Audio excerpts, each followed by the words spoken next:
Assalamualaikum warahmatullahi wabarakatuh. Halo teman-teman semua, jumpa lagi di channel Mas Vincent.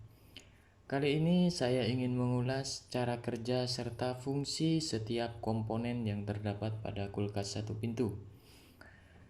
Pada era modern saat ini, kulkas sudah menjadi bagian salah satu kebutuhan yang harus dimiliki setiap masyarakat. Karena kulkas berfungsi untuk menyimpan bahan makanan agar tetap awet dan tidak membusuk. Sebelum kita membahas cara kerja kulkas, maka kita harus terlebih dahulu mengenal komponen-komponen serta fungsinya. Yang pertama, kompresor. Kompresor merupakan bagian terpenting dalam kulkas.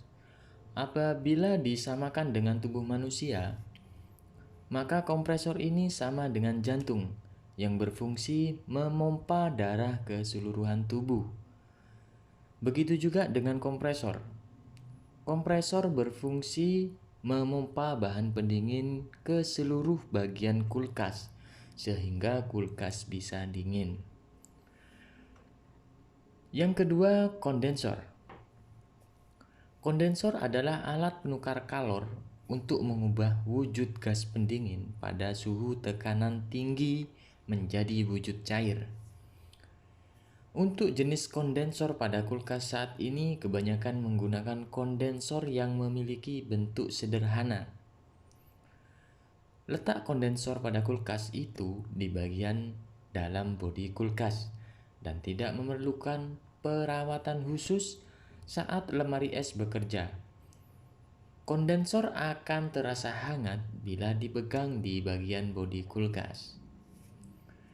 Yang ketiga, itu filter atau saringan.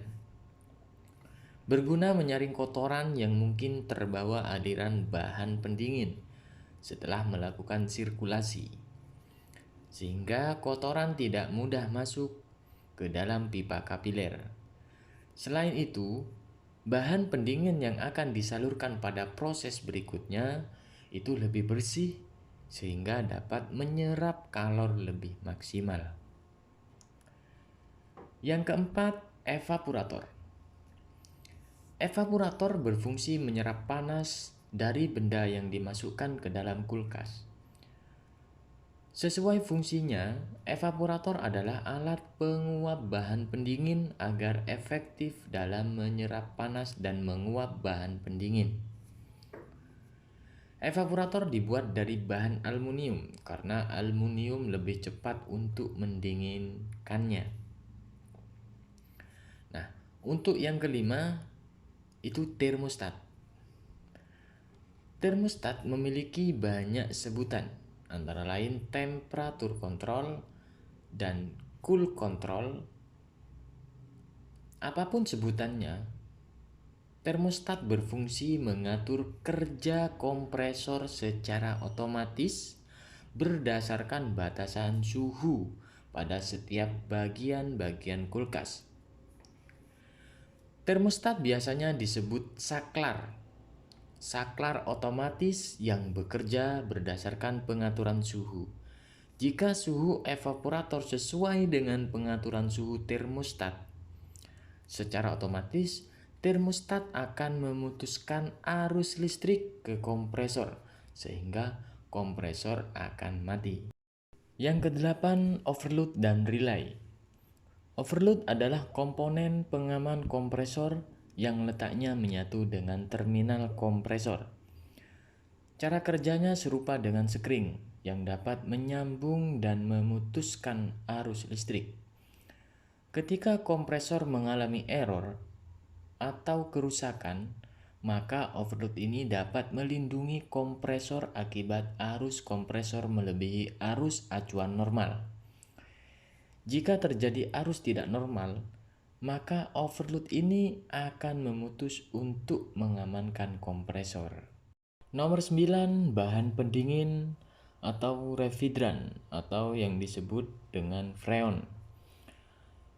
Refrigerant merupakan zat yang mudah diubah wujudnya dari gas menjadi cair ataupun sebaliknya. Jenis bahan pendingin sangat beragam, yaitu R134A, R600, R12, dan yang lainnya. Dan setiap jenis bahan pendingin memiliki karakteristik yang berbeda-beda. Meskipun berbeda, tapi fungsinya sama untuk bahan pendingin.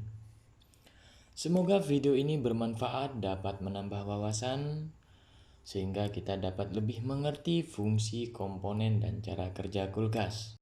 Untuk pembahasan mengenai fungsi dan komponen kulkas 2 pintu akan saya bahas di video selanjutnya. Jangan lupa like, comment, share, and subscribe, dan nyalakan loncengnya agar selalu mendapatkan info terbaru dari channel ini. Assalamualaikum warahmatullahi wabarakatuh.